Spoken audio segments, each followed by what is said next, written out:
In the heart of Nigeria lay the lush and fertile Urhobo kingdom, a place where rivers danced and trees whispered ancient secrets. The land was ruled by King Obada, a monarch known for his wisdom and benevolence.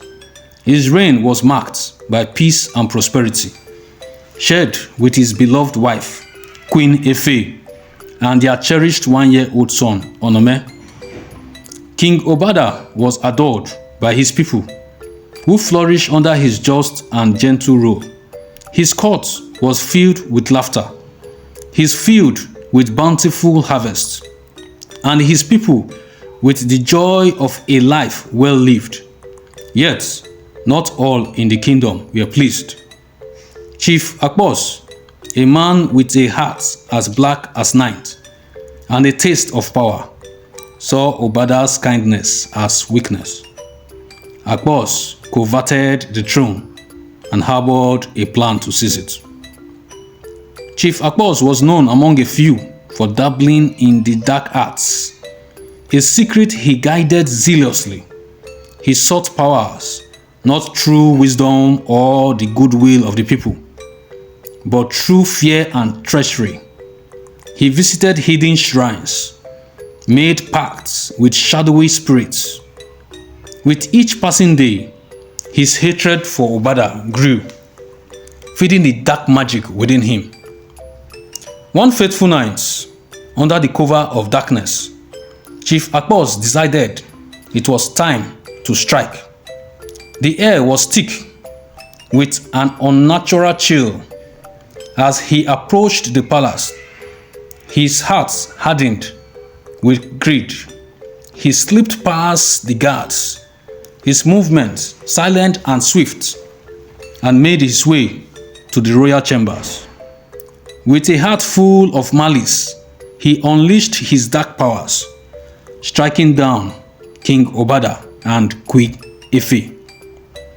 Their lives were sniffed out like candles in the wind, their final moments lived with shock and sorrow. Before Akpos could reach the sleeping Prince Onome, a loyal servant named Ovie, who had always been vigilant, sensed the danger.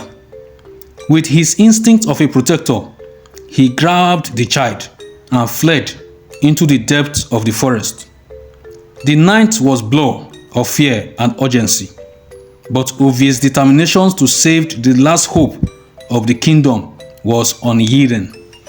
The kingdom awoke to the news of the royal family's demise. Chief Akpos wasted no time, proclaiming himself king. His coronation was a grim spectacle, marked not by the joy of tradition, but by the heavy presence of armed guards and the fear of the people. Akpos' rule was as cruel as it was immediate. He seized lands with impunity, took women by force, and imposed laws that sophisticated the spirits of the people. Fear and despair became the air they breathed, and the once vibrant kingdom descended into a shadow of its former self. Years passed, and under Akpos' oppressive reign, the people of Urhobo kingdom lost hope.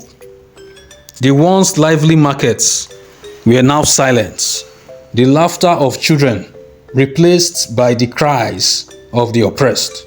However, in a distant and unknown village, young Onome grew. Ovie, the faithful servant, raised him with tales of his noble heritage and the need to reclaim his rightful throne. Onome grew into a strong and wise young man, carrying the spirit of his father within him. His training was rigorous, not only in the ways of combat, but also in the knowledge of leadership and justice. One day, an old chief named Ikuku, who had once served under King Obada, discovered Onome's whereabouts. He had never given up hope that the true heir would return. Ikuku approached Onome and revealed his true identity. urging him to return and save his people.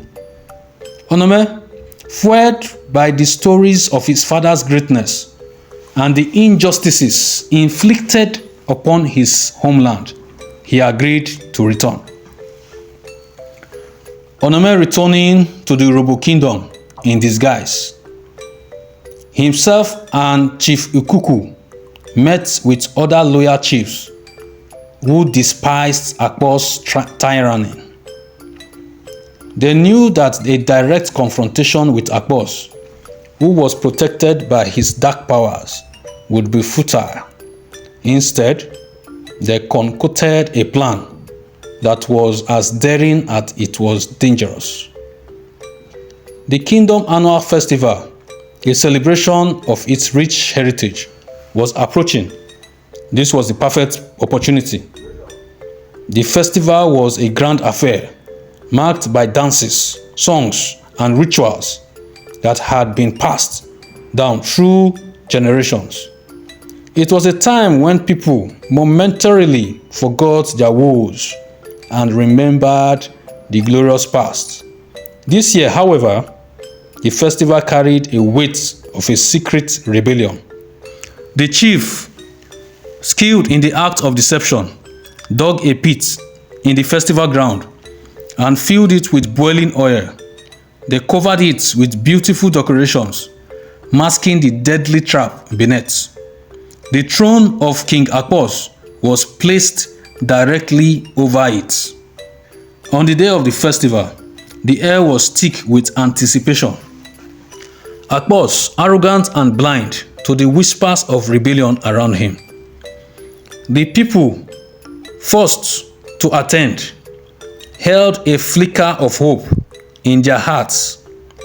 Onome disguised among the crowd, his heart pounded with mix of fear and determination.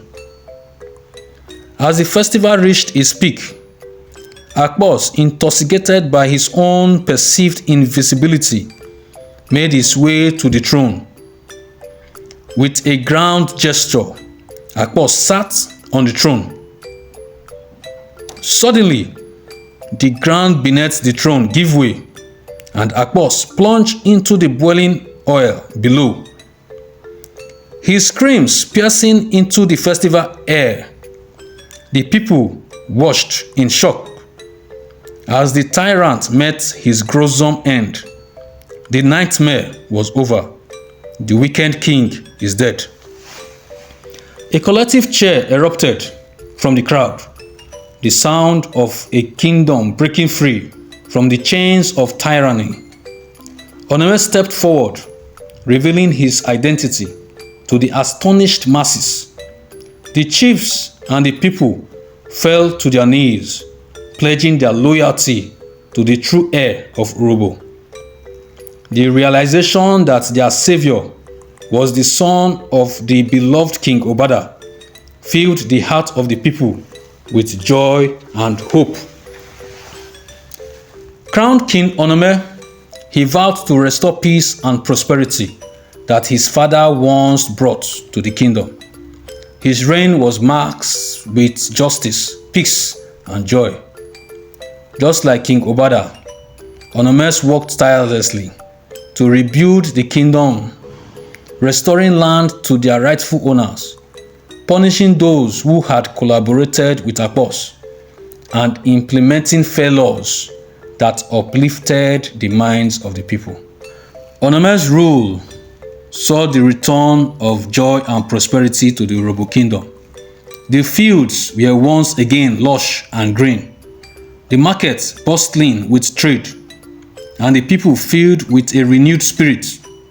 Onome married a wise and compassionate woman, Queen Alero, and together they had children who were raised with the same values of kindness and justice.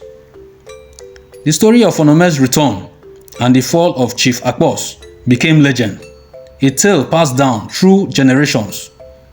It was a reminder that even in the darkest of times, hope and righteousness could prevail. The Urhobo kingdom under King Onome remained a beacon of hope. And so the legacy of King Obada lived on through his son, King Onome, who ruled with his heart as true and noble as his father.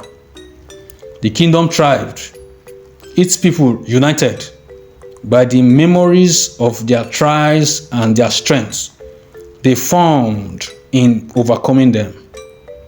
The land of Urhobo stood as a testament to the enduring power of good over evil, a story in the heart of its people never to be forgotten.